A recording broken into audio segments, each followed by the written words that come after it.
राघव घर आया और अपनी माँ के पास गया। बोला, माँ चलो जल्दी से तैयार हो जाओ, हम सब घूमने जा रहे हैं।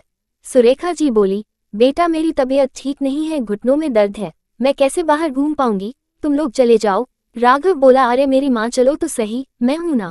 कविता तुम भी जल्दी तैयार हो जाओ और 8-10 दिन के हिसाब से सबकी पैकिंग कर दो। जी ठीक है। कविता और राघव ने आंखों आंखों में इशारा किया, चलो सब कार में बैठो। बच्चा पार्टी पीछे बैठेगी दादी के साथ। राघव ने अपने दोनों बच्चे राहुल और रिया से कहा। बच्चे खुशी खुशी दादी के साथ पीछे कार में बैठ गए। गाड़ी धुआं छोड़ते हुए आगे बढ़ती जा रही थी और एकाएक एक जगह आकर रुक गई। माँ ने पूछा, क्या हुआ बेटा, रुक क्यों गए? राघव बोला, पता नहीं माँ, देखता हूँ। बाहर आकर गाड़ी देखकर उसने अपनी माँ से कहा, माँ गाड़ी का इंजन खराब हो गया है, बहुत समय लगेगा इसे बनने में। आप ऐसा करो, ये सामने आश्रम है, वहां जाकर बैठ जाओ। वृद्ध आश्रम देखकर सुरेखा जी थोड़ा चौंकी। कविता तुम भी बच्चों और माँ को लेके अंदर जाओ, मैं तब तक गाड़ी के मैकेनिक को कॉल करता हूँ। ऐसा बोल के राघव फोन करने लगा। सुरेखा जी अब थोड़ी सामान्य हुई कि सब लोग आश्रम में आ गए। सुरेखा जी वहां सबसे मिलके बातें करने लगी।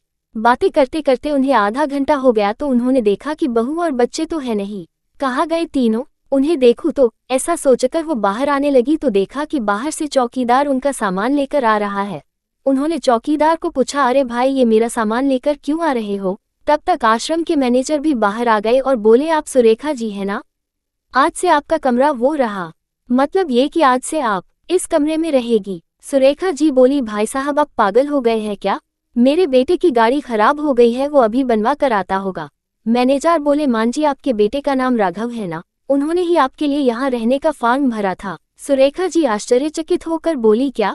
इसके आगे सुरेखा जी कुछ भी सुन नहीं पाई और वही बेंच पर बैठ गई। उनकी हालत ऐसी हो गई कि काटो तो खून नहीं, ना आंख से आंसू बह रहे, ना मुंह से एक शब्द निकल रहा, ना ही उन्हें कुछ सुनाई दे रहा था।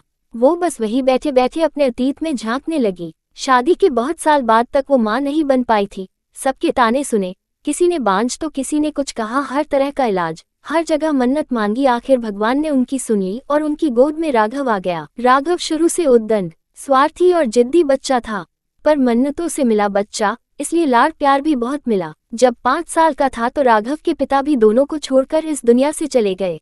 अब राघव को अकेले माँ और पिता का प्यार देना, उसे पालना पोसना सब सुरेखा जी के ऊपर आ गया था। इन सब में एक काम सही हुआ कि पति की मृत्यु के उपरांत अनुकंपा में उन्हें वर्ग 4 में नौकरी मिल गई। उन्हें पुरानी बातें याद आ रही थी। राघव बचपन से ही बहुत जिद्दी और स्वार्थी था।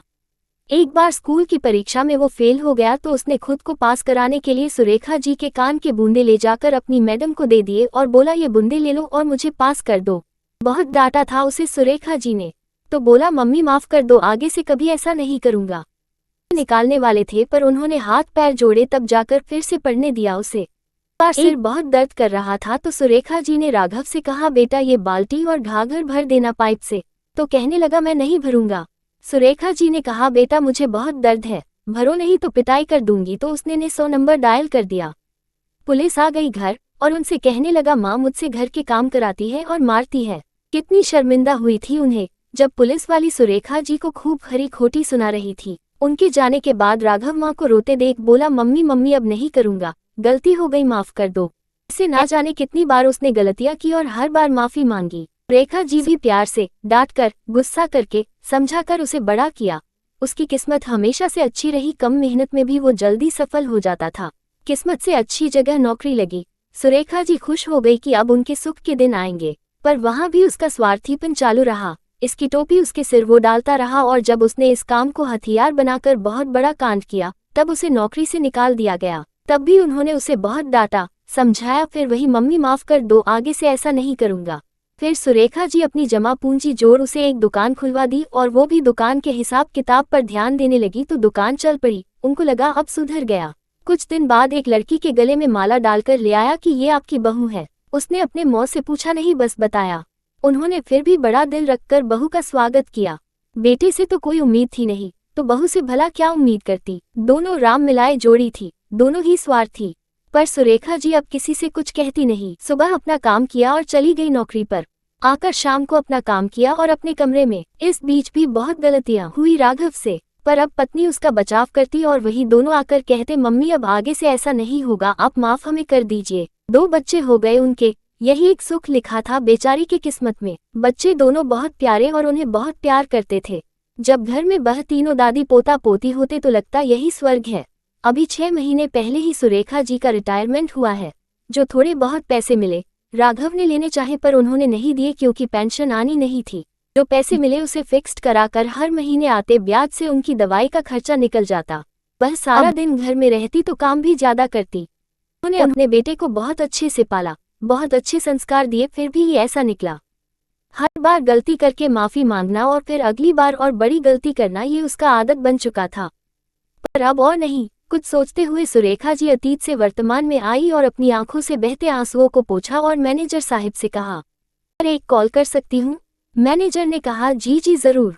सुरेखा जी ने पुलिस स्टेशन फोन करके अपने बेटे के खिलाफ धोखाधड़ी करने का शिकायत दर्ज कराया और कुछ ही देर में पुलिस मोबाइल नंबर को ट्रेस करके राघव और कविता को पकड़ के स्टेशन ले आई। वहां सुरेखा जी को देखकर दोनों हक्के बक्के रह गए। कविता को जब पता चला कि सुरेखा जी ने उनके खिलाफ शिकायत की है तो गुस्से से लाल पीली हो गई और कहने लगी, हमने तो आपको अच्छी जगह भेजा था पर आप कहीं भी रहने लायक नहीं हो। सुरेखा जी ने कहा, कहीं और क्यों, मैं अपने घर में रहूंगी। तो कविता हंसते हुए बोली, कौन सा आपका घर? वो घर अब मेरे नाम है। सुरेखा जी गुस्से में पुलिस इंस्पेक्टर से बोली, मेरी दर्ज किए गए शिकायत में धोखाधड़ी और बेईमानी का केस भी दर्ज होना चाहिए। हर धारा जो लगनी चाहिए वो लगाइए इन दोनों पर। सुरेखा जी का ये रूप देखकर मगरमच्छ की तरह राघव रोने लगा। मम्मी माफ कर दो, अगली बार ऐसा नहीं होगा। सुरेखा जी गुस्साते हुए बोली, बस राघव अब अगली बार की जरूरत नहीं पड़ेगी। राघव रोते हुए बोला, अगर आप हमें ऐसे यहाँ जेल में बंद करवा देंगी तो आपके पोते पोती का क्या होगा? उन्हें कौन देखेगा? सुरेखा जी बोले, बेटा कुछ बच्चों की गलतियों की सजा उनके माँ बाप को भुगतनी पड़ती है, जैसे मैं भोग रही हूँ। वैसे ही कुछ माता पिता की गलतियों की सजा उनके बच्चों को भोगनी होती है, वो तुम्हारे बच्चे भोगेंगे। ऐसा कहकर पीछे से आ रही उन दोनों के रोने की आवाज को अनसुना कर वो पुलिस स्टेशन से बाहर निकल आई। बाहर आके देखा तो उनके दोनों पोते और पोती उन्हें देख भागकर उनसे गले लग गए। उन्होंने भी उन दोनों को गले लगा लिया और दोनों का एक एक हाथ पकड़कर उनके कदम से कदम मिला वो आगे बढ़ने लगी। उन्होंने निश्चय किया था इस बार वो किसी को माफ नहीं करेंगे। दोस्तों, एक माँ अपने बच्चों को 9 महीने अपने कोख में रखती है, फिर हमें जन्म देने के बाद अपना दूध पिलाकर हमें बड़ा करती है, हमारा ख्याल रखती है और जिंदगी के हर सुख दुख में हमारा साथ देती है, हमेशा हमारे भलाई का सोचती है। क्या हम उस माँ को उनके जिंदगी के आखिरी दिनों में प्यार से अपने साथ नहीं रख सकते? क्या हमें अपनी माँ बाप के साथ ऐसा धोखा करना चाहिए, जो माँ हमेशा अपने बच्चों की गलती को माफ कर देती है? जी नहीं दोस्तों, हमें अपने माँ बाप के साथ ऐसा सलूक नहीं करना चाहिए। दोस्तों, क्या सुरेखा जी ने अपने बेटे के खिलाफ सही फैसला लिया? कमेंट करके जरूर बताइएगा। कहानी अच्छी लगे तो एक लाइक जरूर कर दीजिएगा और ऐसी ही मजेदार कहानियों के लिए मेरे चैनल को सब्सक्राइब करें और बेल आइकन को दबाना ना भूलें। पूरे वीडियो को देखने के लिए आपको बहुत बहुत धन्यवाद।